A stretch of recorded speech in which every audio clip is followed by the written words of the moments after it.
जय हिंद। चलिए बच्चों, आज के इस वीडियो लेक्चर में हम क्लास 10th के chapter chemical reaction and equation के पार्ट 2 की बात करते हैं। इसके पहले के वीडियो लेक्चर में हमने ये समझ लिया था कि केमिकल्स क्या होते हैं एवं यह एक सिंपल मैटर से कैसे डिफरेंट है। देखिए, एक बार हम थोड़ा समराइज कर दें। हमने कहा था कि जो केमिकल्स होते हैं ये वे सब्सटेंस होते हैं जिनका फिक्स कंपोजिशन होता है एवं जिनका एक्सेस व डिफिशियंसी हमारे लिए हार्मफुल होती है। इस हिसाब से हमने देखा था कि जो कंपाउंड्स होते हैं ये क्या होते हैं, केमिकल्स होते हैं। इसी के बाद अगर हम बात करें कि क्या एलिमेंट केमिकल्स होते हैं, देखिए जो एलिमेंट होते हैं इनमें तो कंपोजिशन की बात तो हम नहीं कर सकते क्योंकि ये 100% प्योर होते हैं, बट इनकी डिफिशियंसी या एक्सेस हमारे लिए हार्मफुल जरूर है। ये भी केमिकल्स के कैटेगरी में आते हैं। चलिए अब हम ये समझते हैं कि जो रिएक्शन है एंड जो इक्वेशन है इसका मीनिंग क्या है। देखिए, केमिकल को तो हम समझ चुके हैं। अगर आप उस वीडियो को नहीं देखे हैं तो इसी वीडियो के डिस्क्रिप्शन बॉक्स में उसका लिंक मिल जाएगा, आप वहां से जाके उसे देख सकते हैं क्योंकि उसमें बहुत सारी चीज़ें, बहुत सारे कॉन्सेप्ट आपके क्लियर हो जाएंगे। उसी में आपको केमिस्ट्री के डेफिनेशन भी मिल जाएंगे। चलिए, केमिकल को हम समझ चुके हैं। अब हम समझते हैं कि रिएक्शन क्या होता है। That means what is reaction, what is reaction. पहले हम रिएक्शन समझेंगे, देन आफ्टर ये समझ जाएंगे कि केमिकल रिएक्शन क्या होता है।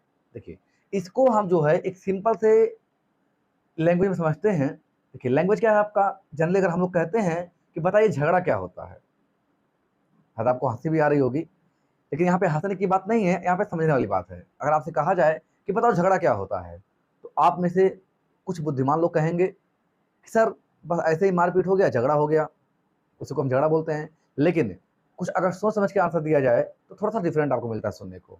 वो क्या, देखिए, जो झगड़ा होता है यह एक प्रक्रिया होती है जिसमें कुछ समय लगता है, और झगड़ा होने के पहले और झगड़ा होने के बाद जो वो व्यक्ति हैं जिनके बीच में झगड़ा हुआ है, एक अंतर देखने को मिलता है। फॉर एग्जाम्पल, ए और बी मिलकर झगड़ा करते हैं तो झगड़ा होने के बाद क्या होगा, ए और बी के बॉडी में डिस्टॉर्शन देखने को मिल जाएगा। मीन्स अगर ए बी को पीटेगा तो बी जाहिर सी बात है ए को भी पीटेगा। किसी का हाथ पैर टूट सकता है, किसी का मुंह फूल सकता है। मीन्स झगड़ा तो आप जान ही रहे हो कैसे होता है। झगड़ा क्या है, एक प्रोसेस है, एक प्रक्रिया है। ठीक इसी प्रकार से जो रिएक्शन है यह एक प्रोसेस है। अब कौन सा प्रोसेस है, देखिए, जो रिएक्शन है ये एक ऐसा प्रोसेस है जिसमें एक सबस्टांस दूसरे सबस्टांस में चेंज हो जाता है। तो क्या आपने लिखा सीखा कि एक जो सबस्टांस है, ठीक है, इस substance changed into another substance, ठीक है। उसे आप कहते हैं रिएक्शन। क्या कहते हैं, रिएक्शन मीन्स एक ऐसा प्रोसेस जिस प्रोसेस में एक सबस्टांस दूसरे सबस्टांस में चेंज हो जाता हो, उसे हमने क्या नाम दिया, रिएक्शन नाम दिया। हम पहले ये पढ़ चुके हैं कि केमिकल क्या होता है। तो अगर एक केमिकल है, कोई केमिकल है, ठीक है, वो चेंज हो करके किसी दूसरे केमिकल में कन्वर्ट होता है, उसे क्या कहेंगे, उसे क्या कहेंगे, उस रिएक्शन को बोलेंगे हम, उस प्रोसेस को हम बोलेंगे केमिकल रिएक्शन। अब ओवरऑल हम बात करते हैं कि इसका डेफिनेशन क्या होगा। तो डेफिनेशन में आप क्या लिखेंगे, आप लिखेंगे those process in which a chemical substance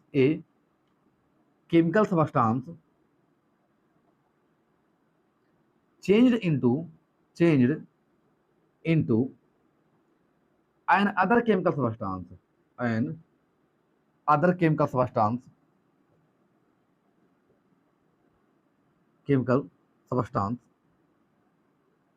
is called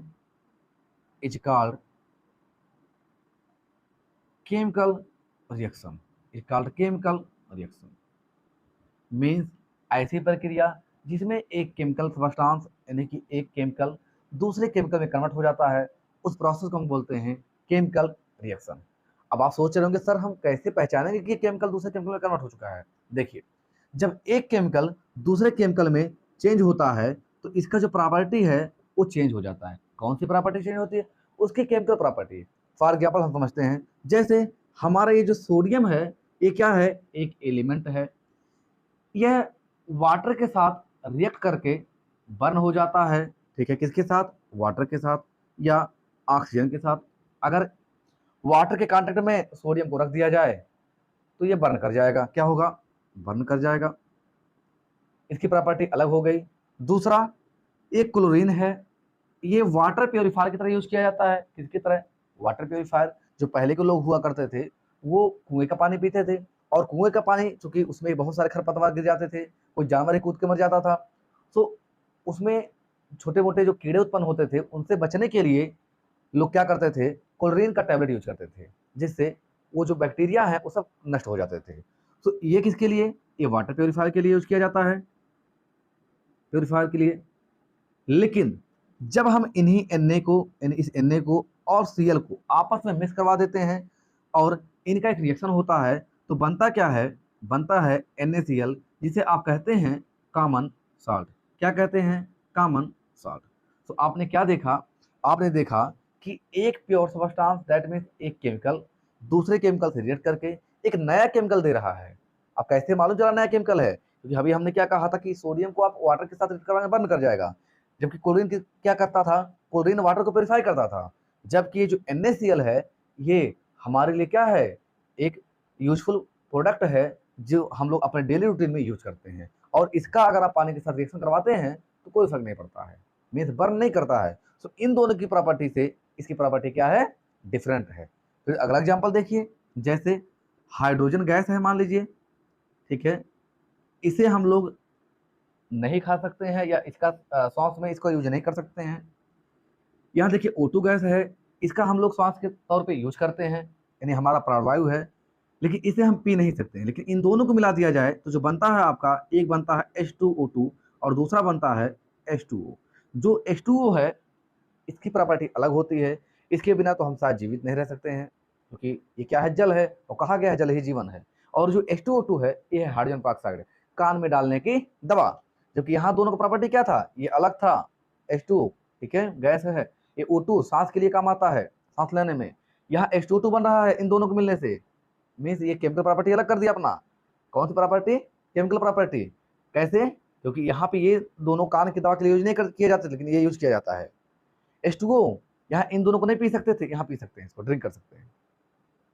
सो कुछ तो कुछ आपको डिफरेंट देखने को मिल रहा है। यस, अब आप ये समझ चुके हैं कि केमिकल रिएक्शन क्या होता है। दैट मीन्स, एक बार फिर से रिपीट करते हैं, reaction in which a chemical substance change into another chemical substance is called chemical reaction. Reaction क्या है, reaction is the process in which one substance change into another substance. I hope आपको चीजें समझ में आ गई होंगी। सो इसे नोट कर लीजिए, फिर आगे बढ़ते हैं, कर लीजिए।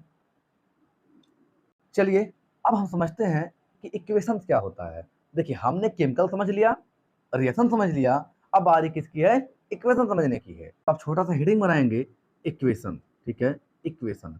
और चूंकि किसके लिए हम पढ़ रहे हैं, केमिकल्स के लिए, तो पूरा हेडिंग हो जाएगा केमिकल इक्वेशन। क्या हो जाएगा, केमिकल इक्वेशन। अब देखिए ये क्या होता है, अगर हम इसको एक एग्जांपल के थ्रू समझे तो ज्यादा बेटर होगा। जैसे हम कह दें कि कोई एक सबस्टांस है ए, वह बी से रिएक्ट कर रहा है और एक प्रोडक्ट दे रहा है सी। तो ये बताइए, हम इस चीज को कब तक आपसे कहते फिरेंगे, क्या हम हमेशा अवेलेबल रहेंगे, नहीं। तो इसको तो हमको आपको लिख के दिखाना पड़ेगा। जैसे मान लीजिए हमने यहाँ टीच किया, ठीक है, हमने आपको समझाया, आप समझ गए, लेकिन अगर यही चीज आपको दूसरे को समझाना हो तो फिर आप उससे कहेंगे। लेकिन अगर आप ये चाहें कि नहीं, ये चीज हम ऐसा कुछ लिख दे जिससे कोई भी पढ़ के समझ जाए, फिर आप क्या करेंगे, आप इसका कोई सिंबल यूज करेंगे, कोई वर्ड यूज करेंगे, जिससे लोग इसको देखकर ही समझ जाए। सो जो इक्वेशन होता है, यह केमिकल रिएक्शन रिप्रेजेंट करने का एक तरीका होता है, जिसमें हम या तो बाय वर्ड या उस केमिकल के सिंबल का यूज करते हैं। सो अगर हम बात करें इसके डेफिनेशन की, तो इसमें आप लिखेंगे, it is the simplest way, ठीक है, इन विच एक chemical reaction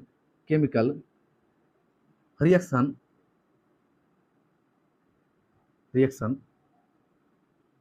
can be represent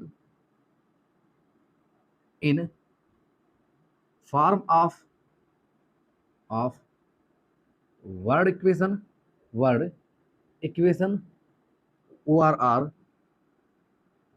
or are symbolic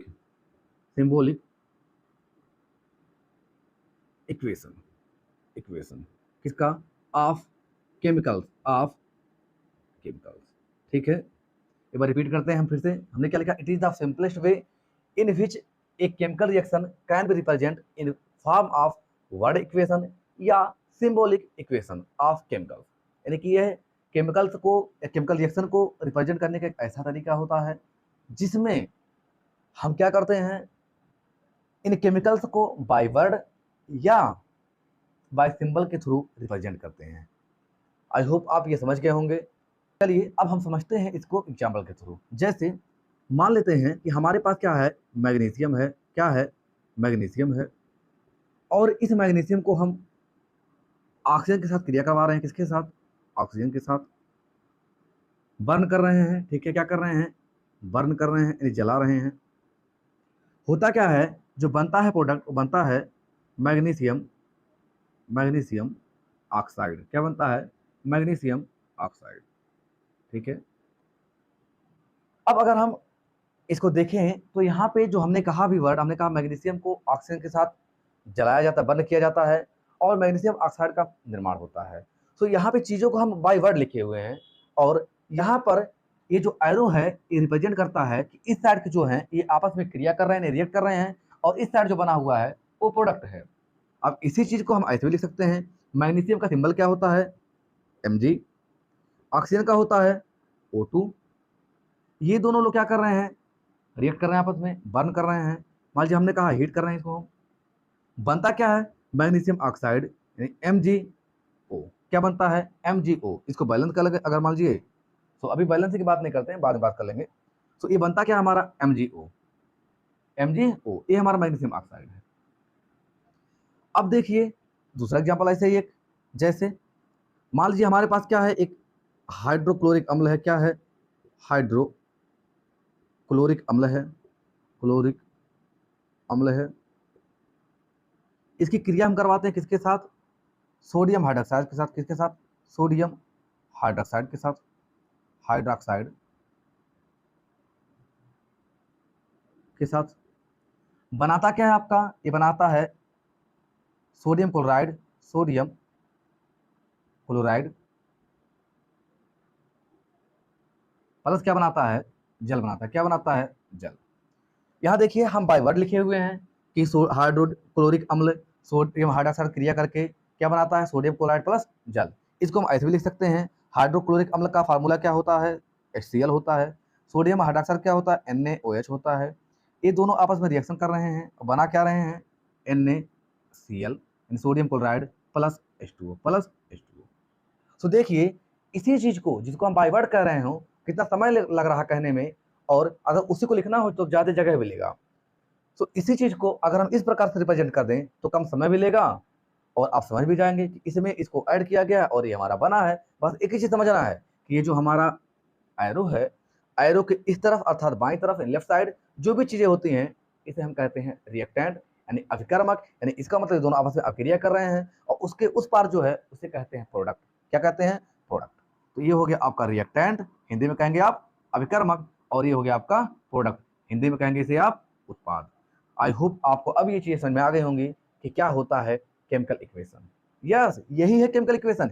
यानी केमिकल रिएक्शन को इक्वेशन के फॉर्म में रिप्रेजेंट करना क्या कहलाता है? Chemical equation. तो चलिए अब मुझे लगता है कि आपको सारी चीजें क्लियर हो गई होंगी। तो जो भी इस वीडियो को देख रहा है, अगर उससे थोड़ा भी समझ में आया है और वो ये कह सकता हो कि हाँ सर हमको समझ में आ गया है, तो कमेंट सेक्शन का यूज करें और बताएं कि हाँ सर हम समझ गए हैं। और अब हम बात करेंगे नेक्स्ट वीडियो में इसके अंदर की बातें, अर्थात इस चैप्टर में क्या क्या चीजें हमको पढ़नी है, one by one, topic by topic. तो तब तक के लिए धन्यवाद। जय हिंद।